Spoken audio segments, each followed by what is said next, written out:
IP address சம்பந்தமான சில விடயங்களை பார்த்தோம். அதனை தொடர்ந்து சப்நெட் மாஸ்க்னா என்ன, சப்நெட்னா என்னன்னு சொல்லி தொடர்ச்சியா நம்ம ஒரு 2 வீடியோ போட்டிருந்தோம். ஸோ அந்த வீடியோ பார்க்காதவங்க அந்த வீடியோ பார்த்துட்டு இந்த வீடியோவுக்கு வந்தா நல்லா. இந்த வீடியோ நம்ம என்ன பார்க்க போற விடயம்னு சொன்னா சப்நெட்டிங்னா என்னன்னு சொல்லி பார்க்கணும். சப்நெட் சம்பந்தமான சில அடிப்படை விடயங்கள் இதுக்கு முந்தைய வீடியோல பார்த்தோம். ஸோ இந்த வீடியோவில் சப்நெட் சம்பந்தமான சில முக்கியமான விடயங்களை நம்ம இந்த வீடியோல பார்க்க போறோம். ரைட். இப்ப சப்நெட்டிங் இது எதற்கு தேவைப்படுகிறது? சப்நெட்ங்கிறது என்ன? அதோட தமிழ் வடிவம் வந்து உப வலையமைப்பு. ஸோ ஏற்கனவே வலையமைப்பு நெட்ங்கிற ஒரு விடயம் இருக்கும்போது நமக்கு எதற்கு சப்நெட்ங்கிற ஒரு விடயம் தேவைப்படுகிறது? ஸோ இதுக்கு பிரதானமான காரணம் என்னன்னு சொன்னா ஒன்று வந்து ஐபி அட்ரஸ் ஐபி முகவரியானது விரயமாகிறத தடுக்கிறதுக்கு அது ஒரு காரணமாக இருக்கும். அடுத்தது வந்து சில ஒரு குறிப்பிட்ட வலையமைப்புகள் காணப்படக்கூடிய ஒரு பெரிய நெட்வொர்க் அதை சிறிய சிறிய நெட்வொர்க்குகளாக ஒரு குறிப்பிட்ட ஒரு பிரதான ஒரு வலையமைப்பை ஒரு சிறிய சிறிய உப வலையமைப்புகளாக உருவாக்குவதற்கு இந்த சப்நெட் பயன்படுத்தப்படுகிறது. அது எப்படின்னு சொல்லி நான் ஒரு சில உதாரணங்கள் மூலம் தெரிஞ்சுக்கொள்ள பார்ப்போம். ரைட். இப்ப நான் என்ன செஞ்சிருக்கேன், உங்களுக்கு ஒரு உதாரணம் ஒன்று தரப்பட்டிருக்கு, கவனிங்க. இப்ப ஒரு நிறுவனம், சரி, ஒரு ஆபீஸாக நம்ம கற்பனை செய்தோம்னு சொன்னால் அந்த ஆபீஸ்ல என்ன இருக்கா, ஒரு அக்கவுண்ட்ஸ் டிபார்ட்மெண்ட் காணப்படுகிறது, ஒரு ஐடி டிபார்ட்மெண்ட் காணப்படுகிறது, ஒரு மார்க்கெட்டிங் டிபார்ட்மெண்ட் காணப்படுகிறது. இப்படி அக்கவுண்ட்ஸ் டிபார்ட்மெண்ட்ல 40 கணினிகள் காணப்படுகிறது, ஐடி டிபார்ட்மெண்ட்ல 50 கணினிகள் காணப்படுகிறது, மார்க்கெட்டிங் டிபார்ட்மெண்ட்ல 30 கணினிகள் காணப்படுகிறது. ரைட். இப்ப இந்த கணினியை நாம என்ன செய்ய போறோம், ஒரு வலையமைப்புக்குள்ள கொண்டு வர போறோம். ரைட். சோ அப்ப என்ன செய்வோம், நாம ஒரு சுவிட்ச் ஒரு ஆணி ஒன்று வாங்கி அதுல நாம என்ன செய்யறோம், அக்கவுண்ட்ஸ் டிபார்ட்மெண்ட்ல காணப்படக்கூடிய 40 கணினிகளை இணைக்கிறோம். அதே மாதிரி ஐடி டிபார்ட்மெண்ட்ல காணப்படக்கூடிய 50 கணினிகளை இணைக்கும். அதே மாதிரி மார்க்கெட்டிங் டிபார்ட்மெண்ட்ல காணப்படக்கூடிய 30 கணினிகளையும் நாம இந்த ஒரு சுவிட்ச் ஆணியுடன் நாம இணைக்கிறோம். ரைட். இப்ப இணைக்கும் போது அந்த நிறுவனத்துக்குரிய உரிமையாளர் சொல்றாரு அப்படின்னா அவருக்கு தேவையான ஐபி அட்ரஸ் தந்திருக்காரு 192.168.10. அதாவது நான் இந்த இடத்துல சி கிளாஸை பயன்படுத்தி ஒரு சின்ன உதாரணம் மூலமாக உங்களுக்கு விளக்கலாம்னு பார்க்கணும். ரைட். அப்ப உங்களுக்கு இந்த ஐபி அட்ரஸ் பார்த்தா விளங்கும் 192.168.10.1 நான் போட்டிருக்கேன். சரியா? இங்க சிஐடிஆர் என்ன போட்டிருக்கேன், 24, அதாவது 24 பிட்டுகள் வந்து நெட்வொர்க்குக்கு பயன்படுத்தப்படுகிறது என்று அர்த்தம். அப்ப நமக்கு தெரியும், அப்ப இதனுடைய இந்த மூன்று பகுதிகளும் எதற்காக பயன்படுத்தப்படுகிறது, நெட்வொர்க்குக்காக பயன்படுத்தப்படுகிறது. அப்ப இது குறிப்பிட்ட ஒரு நெட்வொர்க், அவர் இந்த நெட்வொர்க் தான் வேணும்னு சொல்றார். அந்த அலுவலகத்தின் உரிமையாளர் 192.168.10 நெட்வொர்க்ல தான் அவருக்கு இவ்வாறான அவர் டிபார்ட்மெண்ட் எல்லாம் அந்த நெட்வொர்க்ல தான் இந்த நெட்வொர்க் ஐபி அட்ரஸ் தான் வேணும் அப்படின்னு சொல்லிட்டார். ரைட். அப்ப நாம என்ன செய்வோம், ரைட், ஓகே, உங்களுக்கு இந்த நெட்வொர்க் ஐபி அட்ரஸ் உங்களுக்கு தேவைப்படுகிறதா, ரைட், ஓகேன்னு சொல்லிட்டு நாம இந்த கணினிகளுக்கு ஐபி முகவரி கொடுப்போம். அதாவது என்ன செய்வோம், நாம இந்த சி கிளாஸ் யூஸ் பண்றோம். சி கிளாஸ் ஆனது வந்து ஒரு 256 கணினிகளுக்கு வழங்கலாம். இப்ப நம்ம 256க்கு உள்ள விருந்தோம்பர்கள் காணப்பட்டால் நம்ம சி கிளாஸ் பயன்படுத்தும். 256க்கு மேற்படுமாக இருந்தால் நம்ம பி கிளாஸ் பயன்படுத்துவோம். சோ இங்க காணப்படக்கூடிய கணினிகள் வந்து நமக்கு 40, 50, 30, 120 கணினிகள் காணப்படுறதால 256க்கு உள்ள காணப்படுகிறது. இதனாலதான் நாம என்ன செய்யறோம், சி கிளாஸ பயன்படுத்துறோம். ரைட். அப்ப இப்ப நாம என்ன செய்யணும், இந்த தரப்பட்ட கணினிகளுக்கு நம்ம ஐபி முகவரி வழங்கணும். சாதாரணமா இதை நாம சப்நெட் பண்ணல. இப்ப சாதாரண ஐபி முகவரி வழங்க வேண்டுமாக இருந்தால் நம்ம எப்படி வழங்குவோம்? சோ இதனுடைய இந்த ஐபி முகவரியினுடைய நெட் ஐபி, ப்ராட்காஸ்ட் ஐபி, முதல் ஐபியும் லாஸ்ட் ஐபி நாம் என்ன செய்ய மாட்டோம், பயன்படுத்த மாட்டோம். அப்ப இந்த நெட்வொர்க்கினுடைய முதல் ஐபி, அதாவது நெட் ஐபி என்னவாக இருக்கும், 192.168.10.0 இருக்கும். இதற்கு முந்தின வீடியோல நம்ம முதல் ஐபி லாஸ்ட் ஐபி சம்பந்தமான விடயங்களை பார்த்துருப்போம். ஸோ அதை நீங்க என்ன செய்யலாம், அதை அந்த வீடியோ பார்த்துட்டு வந்தீங்கன்னா உங்களுக்கு இந்த வீடியோ பார்க்கறதுக்கு இலகுவாக அமையும். ரைட். அப்ப ப்ராட்காஸ்ட் ஐபி என்னவாக இருக்கும்? 192.168.10.255 இதான் நம்மளுடைய ப்ராட்காஸ்ட் ஐபி. ஸோ நம்ம கணினிகளுக்கு ஐபி முகவரி வழங்கும் போது இந்த 2 ஐபி நம்ம என்ன செய்ய முடியாது, வழங்க முடியாது. அந்த ஏனைய ஐபி அட்ரஸ்களை நம்ம கணினிகளுக்கு வழங்கலாம். அப்ப என்ன செய்வார் இவர், ஐபி அட்ரஸ் கொடுக்க போறேன்னு சொல்லும்போது அவர் என்ன செய்யலாம், அப்ப எத்தனை 0 யூஸ் பண்ண பயன்படுத்த முடியாதுன்னு சொன்னால் 192.168.10.1 ஆரம்பிச்சு இங்க ஏதோ 40ல முடிப்பார். 40 கணினிகள் காணப்படுறதால 40 வரைக்கும் ஐபி முகவரி கொடுப்பார். பிறகு என்ன செய்வார், அதே மாதிரி 192.168.41ல ஆரம்பிப்பார். இங்க 40ல முடியறதால இங்க 41ல ஆரம்பிச்சு ரைட் 50 கணினிகள் எங்கிறதால ஒரு மேக்ஸிமம் இது வரைக்கும் போவார். ஒரு 190 வரைக்கும் ஐபி அட்ரஸ் கொடுப்பார். ரைட். அடுத்தது என்ன செய்வார், இங்க 192.168.10ங்கிற இந்த நெட்வொர்க்ல இவர் என்ன செய்வார், 191ல ஆரம்பிச்சு 120 வரைக்கும் ஐபி அட்ரஸ் கொடுப்பார். ரைட். அப்ப இந்த நிறுவனத்தில் என்ன செய்தார், ஐபி அட்ரஸ் கொடுத்துட்டார். அதாவது இந்த accounts department, IT department, marketing department இப்படி என்ன செஞ்சிட்டாங்க, தரப்பட்ட அவருக்கு தரப்பட்ட எல்லா டிபார்ட்மெண்ட்டுக்கும் ஐபி முகவரி கொடுத்துட்டார். அவர் என்ன நெட்வொர்க்ல இருக்காங்கன்னு கேட்டார், எல்லாரும் ஒரே நெட்வொர்க்ல இருக்கிறாங்க. 192.168.10 நெட்வொர்க்ல இருக்காங்க. ரைட். அப்ப மொத்தமாக அவங்க 120 ஐபி அட்ரஸ் கொடுத்திருக்காங்க. 120 ஐபி அட்ரஸ் வழங்கப்பட்டிருக்கு. மீதமாக கிட்டத்தட்ட நமக்கு 134 ஐபி தான் நமக்கு விரயமாகுது. விரயம் 134 ஐபி கிட்ட நமக்கு என்ன செய்யுது, சாதாரணமாக விரயமாகுது. இது சப்நெட் இல்ல. இப்ப பிரதானமா இவர் சாதாரணமா இவர் ஐபி அட்ரஸ் கொடுத்திருக்காரு. எல்லா கணக்குக்கும் ஐபி அட்ரஸ் கொடுத்துட்டாங்க. அப்ப என்ன அர்த்தம், அப்ப இந்த 3 டிபார்ட்மெண்ட்டும் accounts department, IT department, marketing department இந்த 3 டிபார்ட்மெண்ட்டும் ஒரே நெட்வொர்க்ல இருக்குது. ஒரே நெட்வொர்க்ல இருக்குது. அப்ப இதனால என்ன பிரச்சனை, ஒரே நெட்வொர்க்ல இருந்தா அவங்க என்னென்ன பிரச்சனைகளை அவங்க எதிர்கொள்வாங்க என்கிற விடயத்தை நாம அறிஞ்சிக்க வேண்டும். ரைட். அப்ப என்ன செய்யறாரு, இந்த நிறுவனத்தினுடைய எம்டி ஒரு மேனேஜிங் டைரக்டர் என்ன செய்யறாரு, ஒரு ப்ராட்காஸ்ட் மெசேஜ் அனுப்புறாரு. ப்ராட்காஸ்ட் மெசேஜ்ங்கிறது என்ன, இந்த ஐபி அட்ரஸ் ரைட். இதான் ப்ராட்காஸ்ட் ஐபி அட்ரஸ். இந்த நெட்வொர்க்கினுடைய ப்ராட்காஸ்ட் ஐபி அட்ரஸுக்கு ஒரு மெசேஜ் ஒன்று அனுப்புறாரு. எந்த மெசேஜ் அனுப்புறாரு, அதாவது அக்கவுண்ட்ஸ் டிபார்ட்மெண்ட்டுக்கு ஒரு salary சம்பந்தமாக இன்க்ரீஸ் பண்றது, salary அதிகரிக்கிறது, போனஸ் வழங்குறது, அல்லது அக்கவுண்ட்ஸ் டிபார்ட்மெண்ட்டுக்கு ஒரு லீவ் வழங்க போறோம் சொல்லி ஒரு மெசேஜ் ப்ராட்காஸ்ட் மெசேஜ் வந்து அனுப்பினாருன்னு சொன்னால் அந்த ப்ராட்காஸ்ட் மெசேஜ் என்ன செய்யும் என்று சொன்னால், ப்ராட்காஸ்ட் மெசேஜ் ஆனது அக்கவுண்ட்ஸ் டிபார்ட்மெண்ட்டுக்கு மாத்திரம் போகாது, அது என்ன செய்யும், எல்லா டிபார்ட்மெண்ட்டுக்கும் அந்த மெசேஜ் செல்லும். அப்ப ப்ராட்காஸ்ட் மெசேஜ் என்ன செய்யும், இந்த நெட்வொர்க்ல இருக்கிற அனைத்து டிபார்ட்மெண்ட்டுக்கும் அந்த மெசேஜ் செல்லும், ப்ராட்காஸ்ட் மெசேஜ் செல்லும். அப்ப அதனால அக்கவுண்ட்ஸ் டிபார்ட்மெண்ட்டுக்கு அவர் அறிவிக்க வேண்டிய விடயம் ஏனைய டிபார்ட்மெண்ட்டுக்கும் என்ன செய்யும், தெரிய வாய்ப்புகள் உண்டு. அப்படி அவர் மற்ற டிபார்ட்மெண்ட்டுக்கு வேணாம்னு சொன்னால் அவர் என்ன செய்யும், அக்கவுண்ட்ஸ் டிபார்ட்மெண்ட்ல இருக்கிற 40 பேர் இருக்காங்கன்னு சொன்னா 40 பேருக்கும் அவர் தனியே 40 மெசேஜ் அனுப்பணும். அப்படி அனுப்பினாருன்னு சொன்னால் ப்ராப்ளம் இல்லை. ஆனா அப்படி தனியா அனுப்பாம இல்ல எல்லாருக்கும் பொதுவாக ஒரு மெசேஜ் எல்லாருக்கும் போய் சென்றடைகிற மாதிரி ஒரு மெசேஜ் அனுப்ப போறேன்னு சொன்னால் அப்ப என்ன செய்யணும், அவருக்கு ப்ராட்காஸ்ட் மெசேஜ் தான் அனுப்பணும். அப்ப அக்கவுண்ட்ஸ் டிபார்ட்மெண்ட்டுக்கு மாத்திரம் அனுப்பினா நடக்கும், இது ஒரே நெட்வொர்க் இருக்கிறதால அது எல்லா டிபார்ட்மெண்ட்டுக்கும் அந்த மெசேஜ் செல்லும். அப்ப இதை அவர் என்ன செய்யணும், தடுக்கணும்.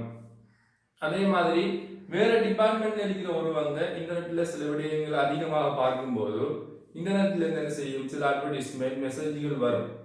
அப்ப அவங்க இன்டர்நெட்ல இருந்து வரக்கூடிய மெசேஜ் எதுக்கு அனுப்புவாங்க, அவங்க இந்த ப்ராட்காஸ்ட் ஐபி தான் அனுப்புவாங்க. இன்டர்நெட்ல பல இடங்கள்ல பல விஷயங்களை பார்க்கும்போது அவங்க என்ன செய்வாங்க, இந்த ப்ராட்காஸ்ட் ஐபிக்கு தான் அவங்க மெசேஜ் அனுப்புவாங்க. ப்ராட்காஸ்ட் ஐபி என்ன செய்யும், அது என்ன செய்யும், இங்க ரவுட்டருங்களாக வந்து இந்த நெட்வொர்க்ல யார் யார் இருக்காங்களோ அனைத்து பேருக்கும் அந்த மெசேஜ் போகும்.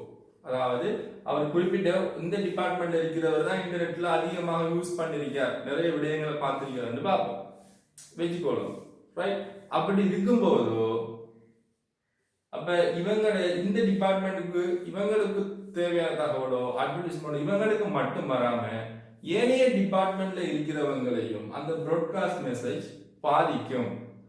அப்ப அதனால இவங்க என்ன செய்யணும், ஒவ்வொரு நெட்வொர்க்கையும் தனியே செப்பரேட் பண்ண வேண்டிய ஒரு தேவை ஏற்படும். அப்ப நம்ம செப்பரேட் பண்ண இவங்களை 3 டிபார்ட்மெண்ட்டையும் 3 நெட்வொர்க்ல கொண்டு வரணும். அப்படி கொண்டு வந்தா என்ன செய்யாது, இப்ப இவர் ஒரு நெட்வொர்க், அக்கவுண்ட்ஸ் டிபார்ட்மெண்ட் ஒரு நெட்வொர்க்குக்கும் ஐடி டிபார்ட்மெண்ட் ஒரு நெட்வொர்க்குக்கும் மார்க்கெட்டிங் டிபார்ட்மெண்ட் ஒரு நெட்வொர்க், அதாவது 3 செப்பரேட் வலையமைப்புகளை கொண்டு வந்துட்டோம் என்று சொன்னால் ரைட். அப்ப இவங்களுக்கு நாம தனியான மெசேஜ்களை இவங்க டிபார்ட்மெண்ட்டுக்கு அனுப்பலாம், மற்ற டிபார்ட்மெண்ட்டுக்கு விளங்காது. இவங்களுக்கு தேவையான மெசேஜ்கள் நாம இவங்களுக்கு அனுப்பினோம் என்று சொன்னால் மற்ற டிபார்ட்மெண்ட்டுக்கு போறதுக்கான வாய்ப்புகள் இல்லை. அப்ப நாம என்ன செய்யணும், இந்த 3 டிபார்ட்மெண்ட்களையும் செப்பரேட் பண்ணணும், வெவ்வேறு வலையமைப்புகளுக்குள்ள கொண்டு வரணும். அப்ப நீங்க என்ன செய்யக்கூடாது, ரைட்? இப்ப எங்க எல்லாரும் இப்ப 192.168 நெட்வொர்க்ல தான் இருக்காங்கன்னு போட்டு நீங்க என்ன செய்ய முடியாது, 3 பேருக்கும் வெவ்வேறு நெட்வொர்க் கொடுக்க போறேன் என்ற பெயர்ல நீங்க இந்த நெட்வொர்க்கை மாற்றக்கூடாது. உதாரணத்துக்கு என்ன செய்யலாம், 192.168 இவர் 10ங்கிற நெட்வொர்க்ல இருக்கார், இவரை நீங்க என்ன செய்றீங்க 192.168.14 என்கிற நெட்வொர்க். அப்ப இவர் 192.168 10ங்கிற நெட்வொர்க்ல இருக்காரு, இவர் 192.168.14 என்கிற நெட்வொர்க்ல இருக்காரு. அதே மாதிரி இவர் 192.168 ஒரு 20 என்கிற இப்ப 3 பேரையும் பார்த்தோம்னு சொன்னால் வெவ்வேறு நெட்வொர்க்ல இருக்கிறாங்க. இப்படி நாம நெட்வொர்க் அட்ரஸ் கொடுத்தோம்னா இதனால நமக்கு என்ன தீமை, இது நன்மையா தீமையா இருக்கட்டும், இது முழுக்க ஒரு பிழையான ஒரு விடயம். எப்படின்னு பார்த்துக்கொள்ளுங்க. இப்ப இதுல காணப்படக்கூடிய காரணிகள் வந்து 40 காரணிகள் தான். அப்ப நீங்க இந்த 192.168.10 நெட்வொர்க்ல நீங்க மேக்ஸிமம் 40 ஐபி அட்ரஸ் கொடுத்தீங்கன்னு சொன்னால் மீதமாக கிட்டத்தட்ட உங்களுக்கு 214 ஐபி அட்ரஸ் இந்த இடத்துல விரயமாகும். 40 காரணிகள் தான் தேவைப்படுகிறது.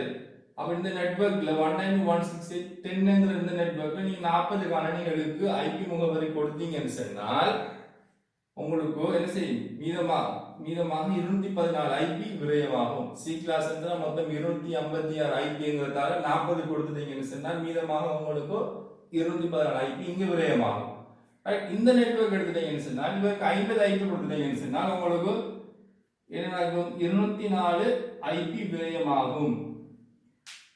இவருடைய நெட்வொர்க் என்னது 192.168.14 என்கிற நெட்வொர்க் இருக்காது. இவர் வேற நெட்வொர்க், இவர் வேற வலையமைப்புல காணப்படுகிறது. அப்படி காணப்பட்டால் என்ன நடக்கும், இவருக்கு 204 ஐபி விரயமாகும். 50 கம்ப்யூட்டருக்கு நம்ம ஐபி அட்ரஸ் வழங்கிட்டோம் சொன்னால் 204 ஐபி என்ன செய்யும், இந்த இடத்துல விரயமாகும். ரைட். அதே மாதிரி இங்க பார்த்தோம் சொன்னால் 192.168.20ங்கிற ஒரு நெட்வொர்க்ல இருக்க சி கிளாஸ்ல நம்ம 30 கணினிகளுக்கு 30 ஐபி அட்ரஸ் வழங்கினோமாக இருந்தால் நமக்கு கிட்டத்தட்ட 224 ஐபி விரயமாகும்.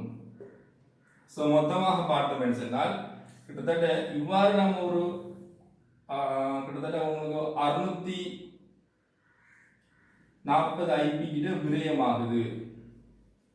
அப்ப என்ன செய்யக்கூடாது, நாம இவங்க அனைவரையும் வேற நெட்வொர்க்கு கொண்டு வரோம் என்ற பெயர்ல இவங்கள ஒரு நெட்வொர்க், இவங்கள ஒரு வலையமைப்பு, இவங்கள ஒரு வலையமைப்புன்னு சொல்லி வலையமைப்பை மாத்தி கொடுத்துட்டோம் சொன்னால் அப்ப கிட்டத்தட்ட 640 ஐபி விரயமாகுது.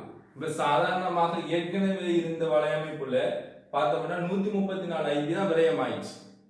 இப்ப நாம வேற நெட்வொர்க்குல கொண்டு போறோம் எந்த பெயர்ல நம்ம நெட்வொர்க்கை மாத்தினோம் என்றால் இந்த டிபார்ட்மெண்ட்டுக்கு ஒரு நெட்வொர்க், இவங்களுக்கு ஒரு நெட்வொர்க், இவங்களுக்கு நெட்வொர்க்னு சொல்லி நம்ம ஐபி முகவரியை மாத்தி நாம கொடுத்தமாக இருந்தால் கிட்டத்தட்ட நமக்கு என்ன செய்யுது 640 ஐபிக்கு மேல விரயமாகுது. சரியா? சோ இவ்வாறான விடயங்கள் நாம் என்ன செய்யணும், தவிர்க்கணும். சரியா? சோ இப்படி நாம் என்ன செய்ய முடியாது, கொடுக்க முடியாது. அதனால நாம் என்ன செய்யறோம், இப்படி ஐபி விரயமாகிறத நாம தவிர்க்கணும். அதே நேரம் நாம ஒரே நெட்வொர்க்கை பயன்படுத்தணும். அதே மாதிரி நம்ம டிபார்ட்மெண்ட்டையும் என்ன செய்யணும், செப்பரேட்டா பிரிக்கணும். சோ அப்படி செய்ய வேண்டுமாக இருந்தால் நம்ம என்ன செய்யலாம் என்று இருக்கும்போதுதான் அந்த இடத்துல நமக்கு என்ன வருது, சப்நெட் என்கிற ஒரு கான்செப்ட் வருது. சரி, அப்ப அந்த சப்நெட்ங்கிற கான்செப்ட் வந்ததுக்கு பிறகுதான் ரைட் இந்த இடத்துல என்ன செய்யறாங்க, டிபார்ட்மெண்ட்டையும் செப்பரேட்டா பிரிக்க முடியுது, ஐபி முகவரி விரயமாகிறதையும் தடுக்க முடியுது. அப்ப ஒவ்வொரு டிபார்ட்மெண்ட்டும் செப்பரேட் பண்ணதுக்கு பிறகு ரைட் அவங்களுக்குரிய ஒவ்வொருத்தருக்கும் தனித்தனியே நாம என்ன செய்யலாம், ப்ராட்காஸ்ட் மெசேஜ்களை அனுப்பி தனித்தனியான அந்தந்த டிபார்ட்மெண்ட்டுக்குரிய விடயங்களை அறிவிக்கக்கூடிய மாதிரியாக இருக்கும். ஸோ இதுக்கு பிறகுதான் நமக்கு என்ன வரப்போது, சப்நெட் என்று சொன்னால் நமக்கு இப்போ ஒரு அளவு விளங்கியிருக்கும் ரைட் எதற்கு சப்நெட் தேவைப்படுதுன்னு சொல்லி. மெயினாக ஐபி விரயம் தான், ஐபி அட்ரஸ் விரயமாகிறத தடுக்கிறதுக்கு. அதே மாதிரி நமக்கு மேலதிகமாக இவ்வாறான சில டிபார்ட்மெண்ட்களுக்கு தனியே நம்ம ஒவ்வொரு வலையமைப்பையும் நம்ம செப்பரேட் பண்ணி வைக்கிறதால பல நன்மைகள் இருக்கு. எல்லா டிபார்ட்மெண்ட்டையும் நம்ம ஒரே நெட்வொர்க்ல வச்சோம்னு சொன்னால் பல விடயங்களை பல பிரச்சனைகளை எதிர்நோக்க வேண்டிய ஒரு கட்டாயம் வரும். ஸோ இதனை தொடர்ந்து நாம சப்நெட் எவ்வாறு பண்ற என்ற விடயத்திற்கு நாம தொடர்ச்சியாக போறோம். இப்ப நாம சப்நெட் எவ்வாறு செய்யற என்கிற ஒரு விடயத்தை நாம் பார்க்க போறோம். சப்நெட்டை பொறுத்த வரைக்கும் பொதுவாக இரண்டு வகையான சப்நெட் காணப்படுது, FLSM, VLSM. FLSM என்பது fixed length subnet mask, VLSM என்பது வேரியபிள் லென்த் சப்நெட் மாஸ்க் காணப்படுகிறது. ஸோ நம்ம இந்த வீடியோவில் நம்ம பார்க்க போற விடயம் என்னன்னு சொன்னா, FLSM எவ்வாறு செய்யறது, FLSM நம்ம எவ்வாறு செய்யறதுங்கிற விடயங்களை நம்ம இந்த வீடியோ மூலமாக பார்க்க போறோம். ஸோ இதுல இருந்து நீங்க என்ன செய்யலாம், சப்நெட் எவ்வாறு செய்யற அதுக்கான ஈஸியான விடயங்களை நம்ம இந்த வீடியோவில் தொடர்ச்சியாக பின்னுக்கு பார்ப்போம்.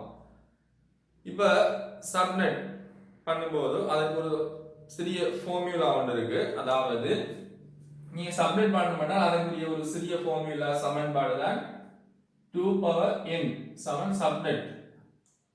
சோ என்னங்கிறது என்னன்னு கேட்டால் சப்நெட்டுக்கு தேவையான பிட்டுகளின் எண்ணிக்கை, சப்நெட்டுக்கு தேவையான பிட்டுகளின் எண்ணிக்கை. ரைட், இப்ப நாம சப்நெட் பண்ண வேண்டுமாக இருந்தால், உப வலையமைப்பு செய்ய வேண்டுமாக இருந்தால் நாம என்ன செய்யணும், அதாவது பிரதான வலையமைப்புக்கு ஒதுக்கப்பட்ட பிட்டுகளை பயன்படுத்த முடியாது. இப்ப சி வகுப்பு நம்ம இந்த கிளாஸ்ல பொதுவாக சி வகுப்புக்கு தேவையான சப்நெட் மாஸ்டர் தான் நம்ம தொடர்ச்சியா பார்க்க போறோம். அப்ப நாம சி வகுப்பை பார்க்கும் போது அதுல முதல் 24 பிட்டுகளும் வலையமைப்புக்காக ஒதுக்கப்பட்டிருக்கும். இது நாங்க முந்தின வீடியோல பார்த்தோம். சோ அந்த முதல் 24 பிட்டுகளையும் நாம என்ன செய்ய முடியாது, சப்நெட் உப வலையமைப்புக்கு பயன்படுத்த முடியாது. ஏன்னா அது நெட்டுக்காக, அதாவது பிரதான வலையமைப்பு ஒதுக்கப்பட்ட பிட்டுகள். அதாவது இந்த முதல் 24 பிட்டுகளை நாம் என்ன செய்ய முடியாது, சப்நெட்டுக்காக ஒதுக்க முடியாது, பயன்படுத்த முடியாது. அப்ப நாம சப்நெட் பண்ண வேண்டுமாக இருந்தால் அப்ப அதற்கு நமக்கு நெட்டுக்கு பிட்டுகள் வேணும், அதாவது சப்நெட்டுக்கு பிட்டுகள் தேவைப்படும். சோ அதற்கு தேவையான பிட்டுகள் நம்ம எங்க இருந்து பெற வேண்டுமாக இருந்தால் ஹோஸ்டுக்கு ஒதுக்கப்பட்ட பிட்டுகள்ல இருந்துதான் நம்ம சப்நெட்டுக்காக ஒவ்வொரு பிட்டாக பெற வேண்டும். அது எப்படி நம்ம ஒவ்வொரு பிட்டாக பெற வேண்டுமாக இருந்தால் நம்ம என்ன செய்ய முடியாது, நம்ம தேவைக்கு ஏற்ற மாதிரியான பிட்டுகளை நாம் பெற்றுக்கொள்ளணும். அதாவது உங்களுக்கு ஒரு நிறுவனம் கொண்டு எடுத்தோம்னு சொன்னால் அங்க உங்களுக்கு 2 டிபார்ட்மெண்ட், உங்களுக்கு 2 சப்நெட் வேண்டுமாக இருந்தால் எத்தனை பிட்டுகள் எடுக்கணும், உங்களுக்கு ஒரு 3-4 உங்களுக்கு டிபார்ட்மெண்ட் இருக்கு என்று சொன்னால் அதற்கு உங்களுக்கு எத்தனை பிட்டுகள் எடுக்கணும், உங்களுக்கு 6-7 டிபார்ட்மெண்ட் எடுத்துனால் அதற்கு எத்தனை பிட்டுகள் எடுக்கணும் சொல்லி இந்த விடயங்களை நாம என்ன செய்ய போறோம், இந்த வீடியோல பார்க்க போறோம். ரைட், இப்ப நாம இந்த வீடியோல பார்க்க போற விடயம் என்ன கேட்டால் சப்நெட்ல FLSM, VLSM என்று சொல்லி 2 வகை இருக்கும். சப்நெட்டிங்கை பொறுத்த வரைக்கும் நாம FLSM சம்பந்தமான விடயங்களை தான் பார்க்க போறோம். ரைட், FLSM என்கிறது என்னன்னு கேட்டால் ஃபிக்ஸட் லென்த் சப்நெட் மாஸ்க். அதாவது அங்க FLSM பொறுத்த வரைக்கும் ஃபிக்ஸடாக தான் இருக்கும். சோ நம்ம தேவைக்கு ஏற்ற மாதிரியான சில விடயங்களை செய்ய முடியாம இருக்கும். சோ அங்க ஃபிக்ஸடா சில விடயங்கள் இருக்கும். சோ அதை எப்படி இவ்வாறு செய்யறாங்க என்ற விடயத்தை பார்ப்போம். இது வந்து நம்ம என்ன செய்ய முடியாது. இந்த 24 சிஓவை பொறுத்த வரைக்கும் இந்த 24 பிட்டுகளை நாம பயன்படுத்த முடியாது. அப்ப ஹோஸ்டுக்கான பிட்டுகள் இருந்தா நம்ம என்ன செய்யணும், சப்நெட்டுக்கு ஏதாச்சும் விடயங்களை வாங்கணும். சோ அது எங்க இருந்து வாங்கலாம், இடையிலிருந்து பிட்டுகளை பெற்றுக்கொள்ளலாமா, இல்ல இங்க இருந்து பெற்றுக்கொள்ளலாமா, இங்க இருந்து பெற்றுக்கொள்ளலாமா என்று பார்த்தால், நீங்க பிட்டுகளை வாங்கும் போது எப்போதும் இந்த பக்கம் இருந்து தான் நீங்க என்ன செய்யணும், பிட்டுகளை வாங்கணும். சப்மிட் பண்றதுக்கு உங்களுக்கு பிட் தேவையாக இருந்தால் நீங்க இந்த பக்கம் இருந்து தான் நீங்க பிட்டுகளை பெற்றுக்கொள்ளணும். உங்களுக்கு இந்த பிட்டுகளுடைய பெருமானங்கள் தெரிஞ்சிருக்கணும். வழமையாக நாங்க எழுதிக்கொள்கிறது 0 to 2 அடுக்கு 3 4 5 4 7. சரி, நீங்க மொத்தமாக கூட்டும் போது உங்களுக்கு 256 வரும். சோ நம்ம சி கிளாஸ் பொறுத்த வரைக்கும் நமக்கு மொத்தமாக 256 ஐபி தான் கிடைக்கும். 256 ஐபி முகவரிகள் சிஓவில் கிடைக்கும். ரைட், இப்போ நாம சப்நெட் பண்ண போறோம். இப்போ எனக்கு 2 டிபார்ட்மெண்ட் தான் இருக்கு. அந்த 2 டிபார்ட்மெண்ட்டையும் குறிப்பிட்ட ஒரு நெட்வொர்க்கு எனக்கு என்ன செய்யணும், 2 பகுதியாக 2 டிபார்ட்மெண்ட் கொடுக்கணும். அப்ப சப்நெட்ங்கிற விடயத்தை நீங்க சரியா புரிந்து கொள்ள வேண்டிய விடயம் என்று கேட்டால், நான் பல நெட்வொர்க் ஐபிகளை இணைக்கிறதோ பல நெட்வொர்க் ஐபிகளோ பிரிக்கிறதோ இல்ல சப்நெட். சப்நெட்ங்கிறது குறிப்பிட்ட ஒரு நெட்வொர்க் ஐபியை அல்லது ஒரு நெட்வொர்க்கை நாம பல பிரிவுகளாக பிரிக்கிறோம். ரைட், அப்ப அந்த ஒரு நெட்வொர்க் என்ன, உதாரணத்துக்கு நான் எடுக்கிற சிஓப்ல ஒரு நெட்வொர்க் இருக்கு, 192.168.14 ஒரு நெட்வொர்க் இருக்கு. இந்த ஒரு நெட்வொர்க் தான் நான் என்ன செய்ய போறேன், பல பகுதிகளாக பிரிக்க போறேன். இப்ப நான் என்ன செய்ய போறேன், முதலாவது நீங்க சப்நெட்டுக்கு ஒரு பிட்டை வாங்கினால் இந்த ஒரு பிட்டை வாங்குங்க. சோ ஒரு பிட்டை வாங்கினால் அப்ப எனக்கு சப்நெட்டுக்கு தேவையான ஒரு சமன்பாடு இருக்கு. என்னது, 2 அடுக்கு சமன் சப்நெட்டுகளின் எண்ணிக்கை. அப்ப நான் ஒரு பிட்டை வாங்கினேன்னு சொன்னால் இந்த எண்ணினுடைய பெருமானம் 1. ஒரு பிட் வாங்குறனாக இருந்தால் எனக்கு அந்த எண்ணுடைய பெருமானம் என்னவாக இருக்கும், 1. ஏன் என்னங்கிறது வந்து சப்நெட்டுக்கு தேவையான பிட்டுகளின் எண்ணிக்கை. நம்ம சப்நெட்டுக்கு வாங்குற பிட்டுகள்ல எண்ணிக்கை. நான் இப்ப ஒரு பிட்டை தான் வாங்கியிருக்கேன். அப்ப ஒரு பிட்டை வாங்கினேன்னு சொன்னால் அப்ப எனக்கு என்ன வரும், n சமன் 1 இருந்தால் அப்ப எனக்கு சப்நெட் எத்தனை சப்நெட் கிடைக்கும், 2 சப்நெட் கிடைக்கும். அதாவது 2 சப்நெட் என்று சொன்னால்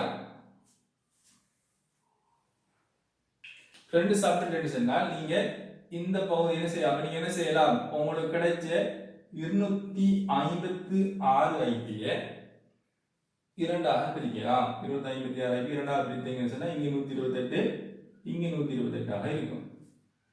ரைட், அப்ப இது ஒரு 120, இது ஒரு டிபார்ட்மெண்ட்டுக்கு கொடுக்கலாம், இது ஒரு டிபார்ட்மெண்ட்டுக்கு வழங்கலாம் என்ற அர்த்தம். இங்க இருந்து நாம ஒரு பிட்டை நாம என்ன செஞ்சிட்டோம், சப்நெட்டுக்காக வாங்கிட்டோம். அப்ப நமக்கு மீதி எத்தனை பிட் இருக்கும், 7 பிட்டுகள் காணப்படும். இந்த 7 பிட்டுகளை தான் நாம ஹோஸ்டுக்காக வழங்கலாம். ரைட், அதுல என்ன செய்யலாம், 2 சப்நெட்ல இங்க 128 அங்கால 128. சோ இதுல நீங்க முக்கியமா தெரிந்து கொள்ள விடயம் என்னன்னு சொன்னால், இப்ப நம்ம 2ஆக பிரித்தோம் என்று சொன்னால் இதற்கு ஒரு நெட் ஐபி இருக்கும், அதே மாதிரி இதற்கு ஒரு ப்ராட்காஸ்ட் ஐபி இருக்கும். இதற்கு ஒரு நெட் ஐபி இருக்கும், இதற்கும் ஒரு ப்ராட்காஸ்ட் ஐபி இருக்கும். நீங்க இந்த டிபார்ட்மெண்ட்டுக்கு நீங்க ஒரு தகவல் அறிவிக்க வேண்டுமாக இருந்தால் இதனுடைய ப்ராட்காஸ்ட் ஐபி நீங்க என்ன செய்ய வேண்டும், என்ன சொன்னால் இவங்களுக்கு மட்டுமே அந்த தகவல் போய் சேரும். மற்ற டிபார்ட்மெண்ட்டுக்கு போவாது. அந்த ப்ராட்காஸ்ட் ஐபி எப்படி காண்றது, நெட் ஐபி எப்படி காண்றது விடயங்களை தொடர்ச்சியாக பார்ப்போம். ரைட், இப்போ நான் என்ன செய்யறேன், எனக்கு 2 டிபார்ட்மெண்ட் தேவை, 3-4 டிபார்ட்மெண்ட் தான் எனக்கு தேவையாக இருந்தால் அப்ப எனக்கு என்ன செய்ய வேண்டும், ஒரு பிட் வாங்கி போதாது. அப்ப நான் என்ன செய்ய வேண்டும், 2 பிட்டுகளை வாங்கணும். இந்த 2 பிட்டுகளையும் வாங்க வேண்டும். அப்ப 2 பிட்டுகளையும் வாங்க வேண்டுமாக இருந்தால் அப்ப நான் 2 பிட் வாங்கியிருக்கேன். எனக்கு இந்த சமன்பாடு அடிப்படையில் n சமன் 2 பிட், ஆகவே 2 இன் 2ஆம் அடுக்கு அப்ப n சமன் 2ஆக இருக்கு. நான் 2 பிட்டை கடன் வாங்கியிருக்கேன். இந்த முதல் 2 பிட்டுகளையும் கடன் வாங்கியிருக்கேன். சோ அப்படி இருந்தால் எத்தனை வரப்போது, 4 சப்நெட் வரப்போகுது. 2 இன் 2ஆம் அடுக்கு 4 சப்நெட் ஆக வருகிறது.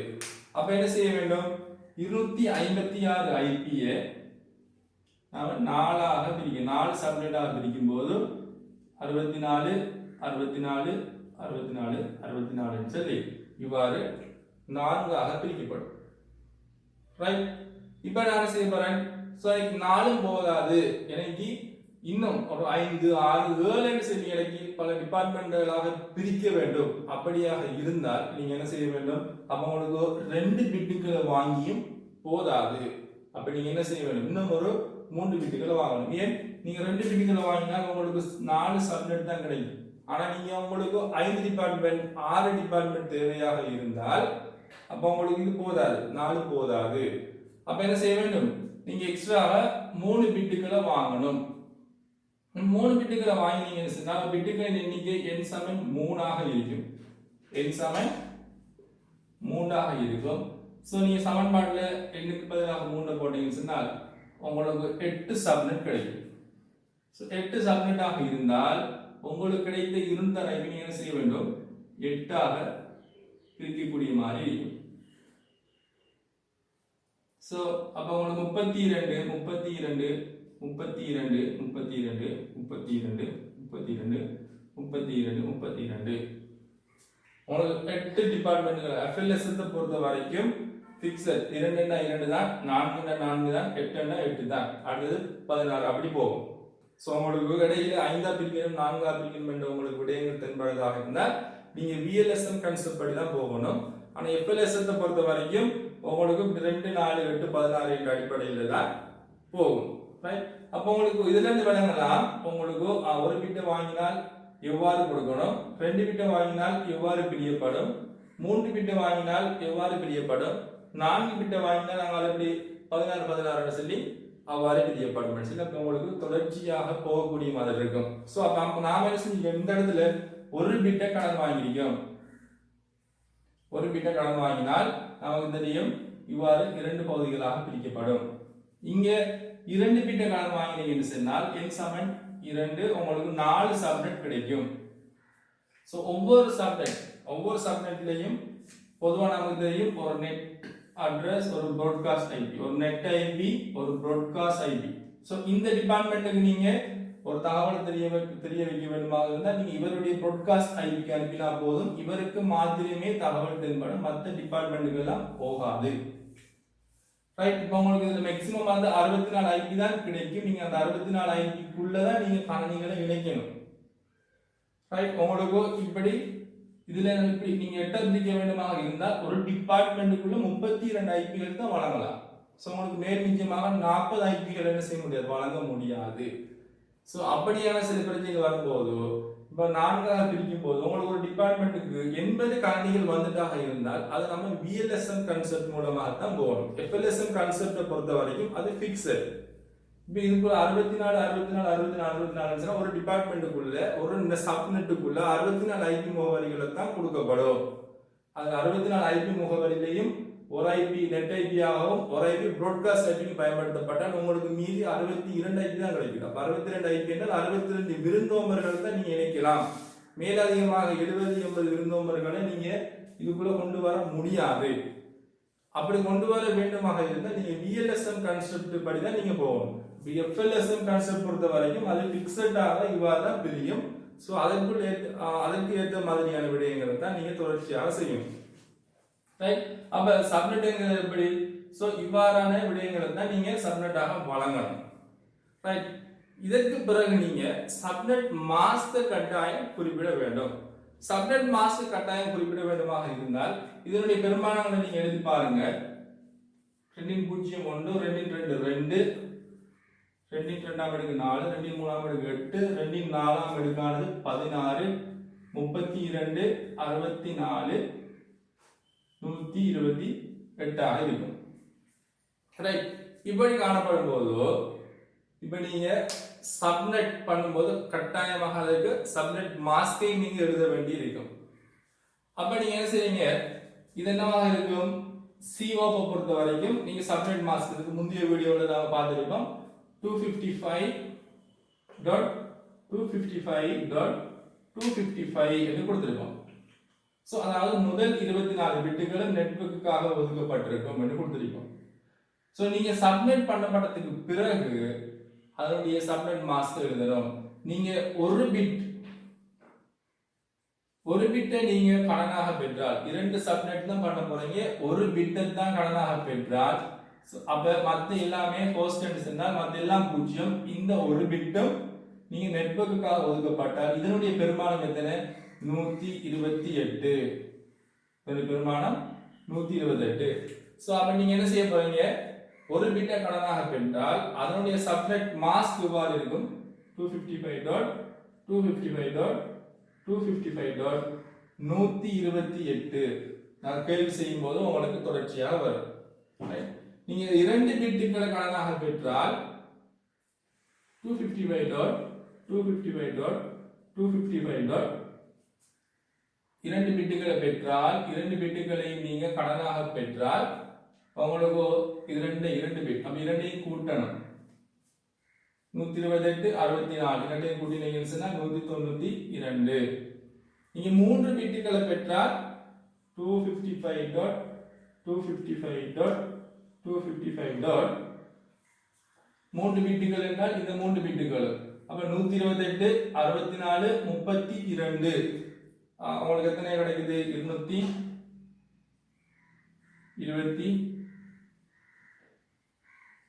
கிடைக்குதா? 4 இப்படி கிடைக்கும் உங்களுக்கு. அப்ப நீங்க ஒரு பிட்டை கடனாக வாங்கினால் நீங்க இந்த நெட்வொர்க்கும் இந்த நெட்வொர்க்கும் அதாவது 2 பகுதிகளாக பிரிய போகின்றது. அவங்களுக்கு நீங்க வழங்க வேண்டிய சப்நெட் மாஸ்க், அதாவது இந்த பகுதியில் காணப்படக்கூடிய அனைத்து கணினிகளுக்கும் இந்த பகுதியில் காணப்படக்கூடிய அனைத்து கணினிகளுக்கும் நீங்க சப்நெட் மாஸ்க் எதுவாக இருக்கும். ஒரு பிட்டை வாங்கினால் 255.255.255.128. சோ இத பார்த்தாலே உங்களுக்கு விளங்கும். அவரு 25 சிஐடிஆர் விட என்னது 25, அதாவது 8 8 8 24 பிட்டுகள் மேலதிகமாக ஒரு பிட்டை அவரு சப்நெட் பண்ணப்பட்டிருக்கு கண்டுபிடிக்கலாம். அதே மாதிரி இதை பார்த்தோம்னு சொன்னால் 26 இந்த ஐபி அட்ரஸ் பார்த்த இந்த சப்நெட்டை பார்த்தாலும் உங்களுக்கு வழங்கணும். முதல் 26 பிட்டுகள் 8 இந்த 8 மொத்தம் 26. இங்க 2 பிட்டுகளை கடனாக பெற்றிருக்கார். அப்ப 26. இதை பார்த்தீங்கன்னு சொன்னால் 27. அப்ப இங்க 24 பிட்டுகள், இங்க 24 25 26 27 பிட்டுகளை கடனாக பெற்றால் அதற்குரிய சப்நெட் மாஸ்க் இதுவா தான் இருக்கும். இது என்ன நம்ம எழுதுகிறது? Subnet mask. அதாவது நீங்க ஒரு பிட்டை கடனாக வாங்கினால் அதற்குரிய சப்நெட் மாஸ்க் இதுதான். எல்லா கணினிகளுக்கும் இதுதான் சப்நெட் மாஸ்க். ஏன் FLS பொறுத்த வரைக்கும் ஃபிக்ஸட். 2 பிட்டை கடன் வாங்கினால் நீங்க இந்த 4 டிபார்ட்மெண்ட் இருக்கிற அனைத்து கணினிகளுக்கும் நீங்க இந்த சப்நெட் மாஸ்க் தான் வழங்க வேண்டும். நீங்க தப்பி தவறி நீங்க என்ன செய்யக்கூடாது? 255.255.255.0 என்ற ஒரு சப்நெட் மாஸ்க் நீங்க தவறுதலாக வழங்கினீங்கன்றாக இருந்தால் அப்ப அந்த நெட்வொர்க் என்ன பண்ணல? சப்நெட் பண்ணப்படல. இது ஒரு டிஃபால்ட் சப்நெட் மாஸ்க். இது சப்நெட் பண்ணவில்லை என்று சொல்லி அர்த்தமாக வந்துடும். அப்ப சப்நெட் பண்ணப்பட்டிருக்குன்னு சொன்னால் நீங்க கட்டாயம் உங்களுக்கு அணியில் நீங்க என்ன செய்யணும்? ஐபி அட்ரஸ் வழங்கினதுக்கு பிறகு அதற்கு கீழே சப்நெட் மாஸ்க் கட்டாயம் வழங்கணும். சப்நெட் மாஸ்க் வழங்கினால்தான் அப்ப அது ஒரு சப்நெட் பண்ணப்பட்ட ஒரு வலையமைப்பாக கருதப்படும். நீங்க ஐபி அட்ரஸ் முறையாக கொடுத்து போட்டோ நீங்க சப்நெட் மாஸ்க் நீங்க இவ்வாறு சரியாக கொடுக்கவில்லையாக இருந்தால் அப்ப அந்த வலையமைப்பு எல்லாம் சப்நெட் பண்ணப்படவில்லை என்று சொல்லி ஆனா ஒரு கான்செப்டுக்கு வரும். ரைட்? அப்ப உங்களுக்கு இப்ப வழங்கிக்கும் சப்நெட் மாஸ்க்ங்கிறது நீங்க ஒரு பிட்டை கடனாக வாங்கினா அது சப்நெட் மாஸ்க் இதுதான். 2 பிட்டை வாங்கினால் இந்த 2 பிட்டை வாங்கினால் இந்த 4 டிபார்ட்மெண்ட்டுக்கும் ஒரே சப்நெட் மாஸ்க் இதுதான். 255.255.255.192. நீங்க 3 பிட்டுகளை கடனாக வாங்கினால் இந்த 8 டிபார்ட்மெண்ட்டுக்கும் ஒரே சப்நெட் மாஸ்க். என்ன சப்நெட் மாஸ்க் ஆகும்? 255.255.255.224/27 என்கிற ஒரே சப்நெட் மாஸ்க் தான் இருக்கும். ரைட்? சோ இதனை தொடர்ந்து நாம என்ன செய்ய போறோம்னு சொன்னால் இப்ப சாதாரணமா இப்ப உங்களுக்கு ஒரு அளவு சப்நெட்னா என்னங்கிற ஒரு கான்செப்ட் ஒரு அளவு உங்களுக்கு வந்திருக்குமாக இருந்தால் இதனை தொடர்ந்து நாம சில வினாக்கள் செய்து பார்ப்போம். ரைட்? அந்த வினாக்கள்ல இருந்து அதாவது நம்ம நெட் வளமையாக எக்ஸாமுக்கு வரக்கூடிய வினாக்கள் நெட் ஐபி, அதே மாதிரி உங்களுக்கு ப்ராட்காஸ்ட் ஐபி, அதே மாதிரி உங்களுக்கு ஐபி ரேஞ்ச் ரீச் கேட்கப்படும், சப்நெட் மாஸ்க் கேட்கப்படும். ஸோ இவ்வாறான விடயங்களை நம்ம எவ்வாறு கொடுக்குற என்கிற விடயத்தை நாம தொடர்ச்சியாக நம்ம இப்போ எவ்வாறு சப்நெட் சம்பந்தமான சில விடயங்களை கற்றுக்கின்றோம். அது சம்பந்தமான சில கேள்விகளை நாம பார்ப்போம். ஸோ இப்போ நம்ம கேள்விகளை செய்யும் போது தான் நமக்கு அந்த தொடர்ச்சியாக எவ்வாறு சப்மிட் பண்ணப்படுகிறது, அது எவ்வாறு அது சம்பந்தமான பிரச்சனைகளை தீர்க்கலாம் என்ற விடயங்களை நீங்கள் இந்த கேள்வி செய்வதன் மூலமாக தான் நீங்கள் அவங்களுடைய டவுட்ஸ்களை சந்தேகங்களை நீங்கள் தெளிவுபடுத்த முடியும்.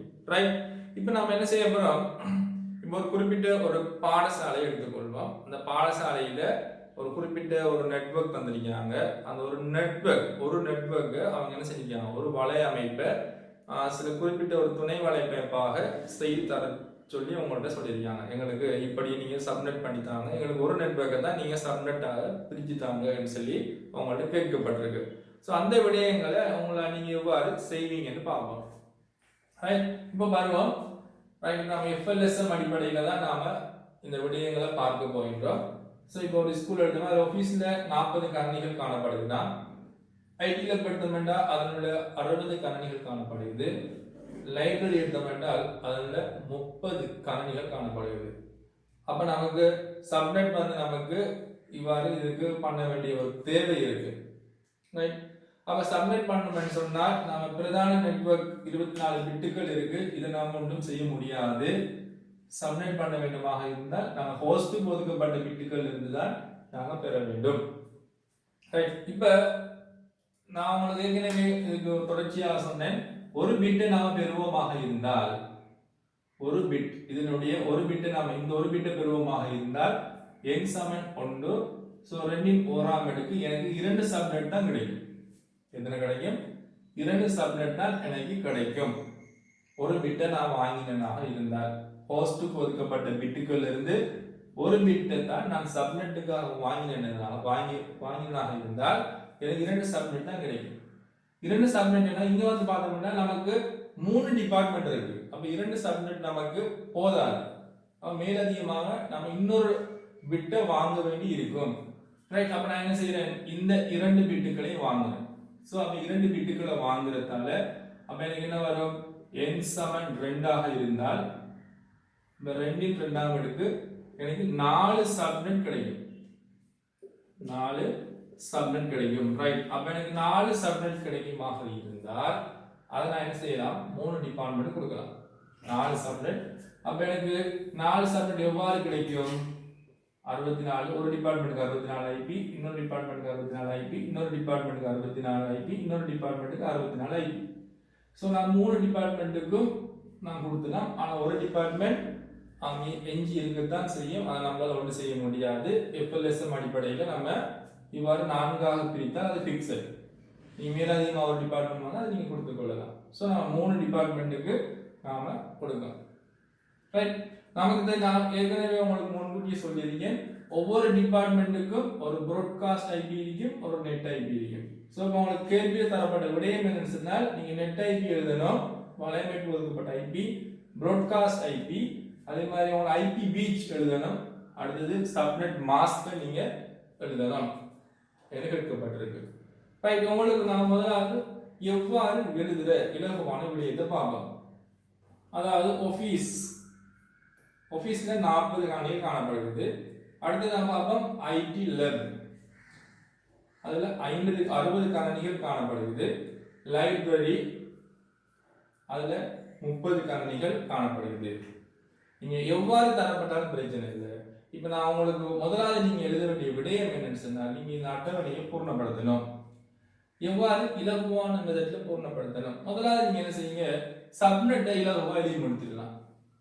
உங்களுக்கு சொல்லியிருக்கேன் என்னது, 2 பிட்டுகளை கடனாக பெற்றால், 2 பிட்டுகளை கடனாக பெற்றால் முதல் 2 பிட்டுகள், அப்ப இது ரெண்டும் வாங்கப்பட்டிருக்கு.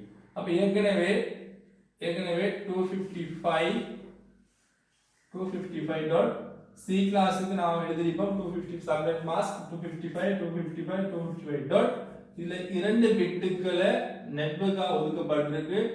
அது 2 4ஆம் அடுக்கு 2 7ஆம் அடுக்கு அது இரண்டையும் நாங்கள் கூட்டினால் 64 128 192 இதுதான் சப்நெட். ஸோ அதாவது 255.255.255.192 இதுதான் சப்நெட் மாஸ்க். அனைத்து கணினிகளுக்கும் இதுதான் சப்நெட் மாஸ்காக இருக்கும். அனைத்து கணினிகளுக்கும் நீங்க இந்த சப்நெட் மாஸ்க் கொடுத்தால் தான் ரைட் அது சப்நெட் பண்ணப்பட்டிருக்கு என்று அனைத்து கணினிகளும் புரிஞ்சு கொள்ளும்.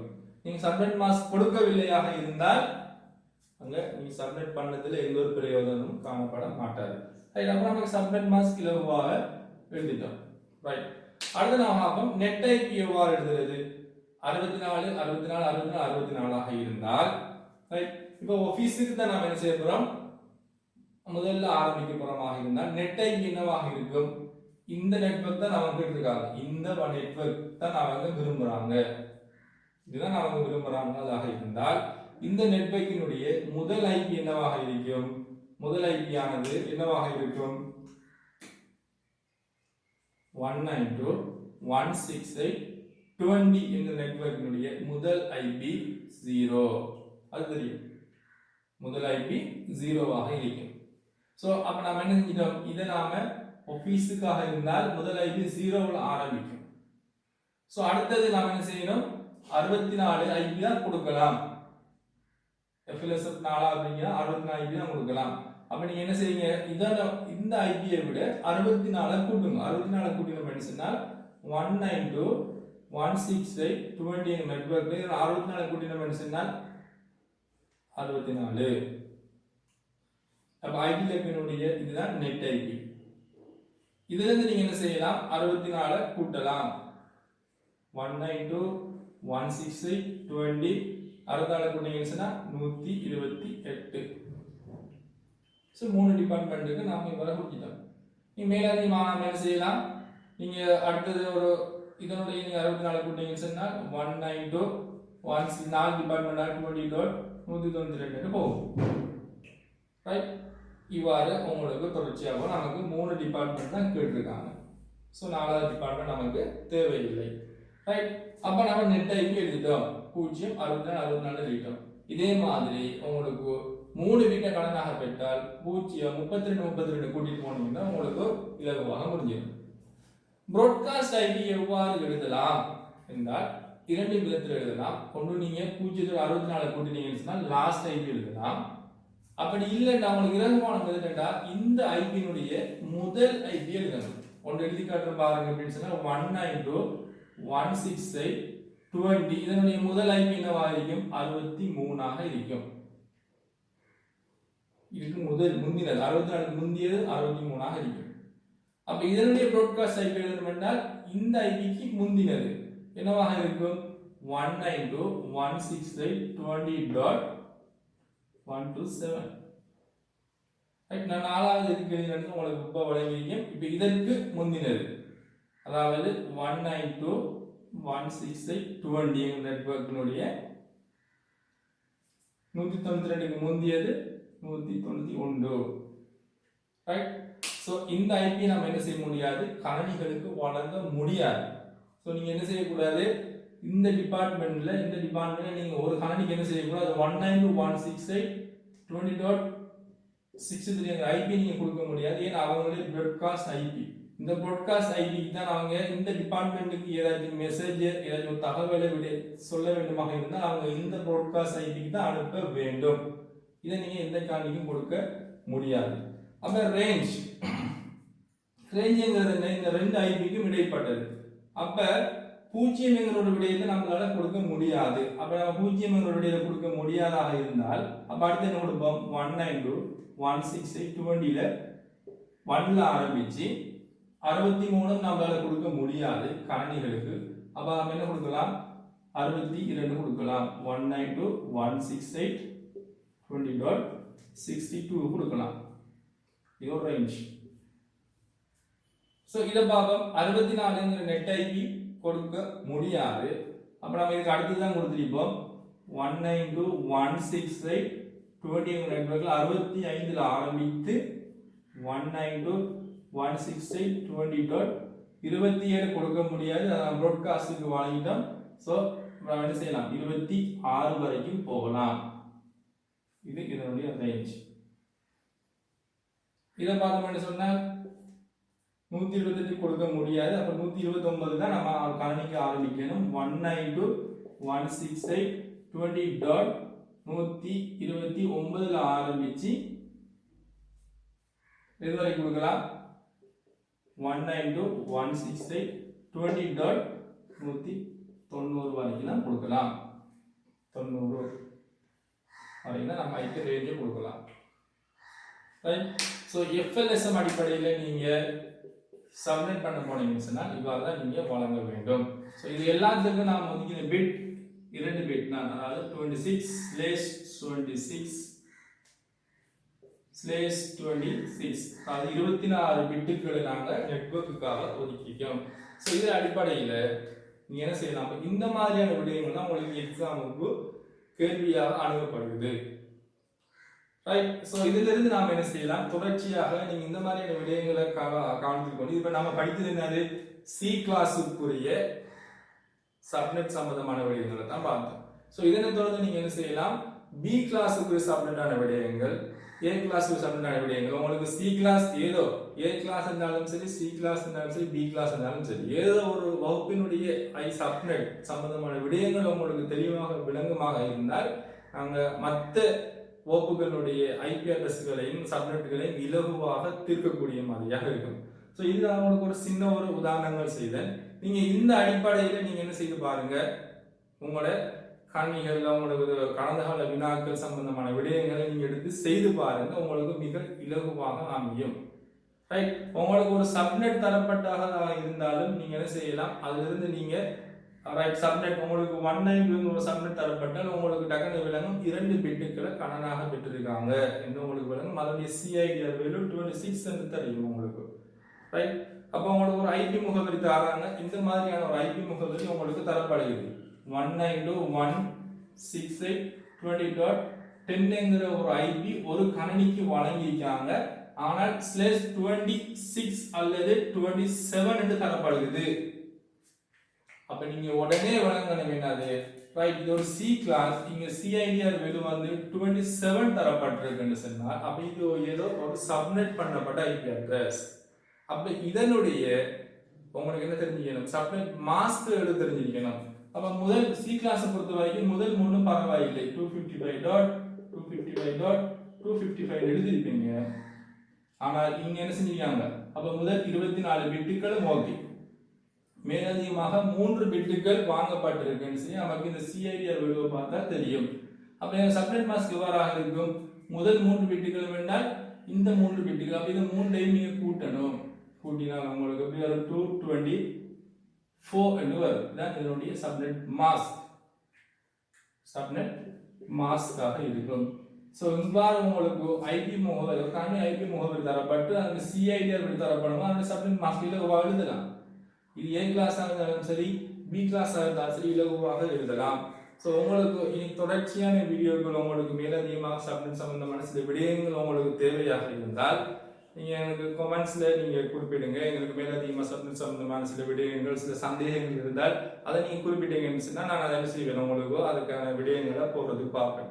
ஸோ இப்போ நான் FLSM சம்பந்தமான விடயங்கள் தான் பார்த்தேன். நீங்கள் மேலதிகமாக உங்களுக்கு VLSM சம்பந்தமான விடயங்கள் அல்லது பி கிளாஸ் சம்பந்தமான சப்நெட் மாஸ்க் இதுல ஏதாச்சும் உங்களுக்கு சந்தேகங்கள் இருக்கும், இதனுடைய உங்களுக்கு ஒரு விளக்கம் தேவையாக இருந்தால் நீங்க கீழே கமெண்ட்ஸ் போடுங்க. உங்களோட சப்போர்ட் இருந்தால் தான் நீங்க அடுத்த வீடியோவில் உங்களுக்கு போறதுக்கு ஒரு ஆர்வமாக இருக்கும். அதனால நீங்க என்ன செய்யுங்க, உங்களுக்கு தேவையாக இருந்தால் கீழே கமெண்ட்ஸ்ல பண்ணுங்க, நான் உங்களுக்கு அடுத்த வீடியோ போறதுக்கு ட்ரை பண்றேன். அப்படி ஏதாச்சும் சந்தேகங்கள் இருந்தால் கீழே கமெண்ட்ஸ்ல பண்ணுங்க. அதனால என்னுடைய வாட்ஸ்அப் முகவரி உங்களுக்கு வாட்ஸ்அப் உங்களுக்கு நம்பர் தர 7720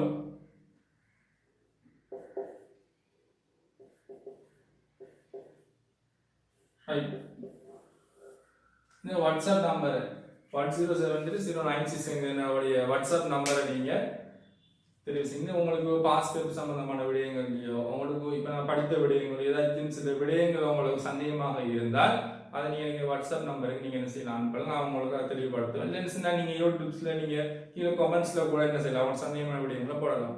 இது சம்பந்தமாக இப்போ உங்களுக்கு மேலதிகமான ஒரு வீடியோ உங்களுக்கு தேவையாக இருந்தால் உங்களுக்கு அதனுடைய விடயங்கள் நீங்கள் கீழே கமெண்ட்ஸில் பண்ணுங்க. நான் அந்த வீடியோ நெக்ஸ்ட் வீடியோ போடுறதுக்கு நான் முயற்சி செய்கிறேன். இது சம்பந்தமான விடயமாக ரைட். இனி மேலதிகமாக உங்களுக்கு ஐசிடி சம்பந்தமான சில விடயங்கள், உங்களுக்கு வேறு அழகுகள் இருந்தும் சில விடயங்கள் தேவையாக இருந்தால் அதை நீங்கள் கீழே கமெண்ட்ஸில் பண்ணலாம். இல்லாட்டி வாட்ஸ்அப் மூலமாக எனக்கு இந்த அழகு இந்த சம்பந்தமான விடயங்களை கொஞ்சம் தெளிவுபடுத்துங்க, இது சம்பந்தமான வீடியோ போடுங்கன்னு நீங்கள் சில ரிக்வஸ்ட்களை கொடுத்தீங்கன்னா அந்த வீடியோவை நான் மிக விரைவில் இப்போ யூடியூப்ல அப்லோட் பண்ணுறது ட்ரை பண்ணுறேன். இனி மேலதிகமான விடயங்கள் உங்களுக்கு தேவைப்பட்டால் நீங்கள் வாட்ஸ்அப் பண்ணுங்கள்.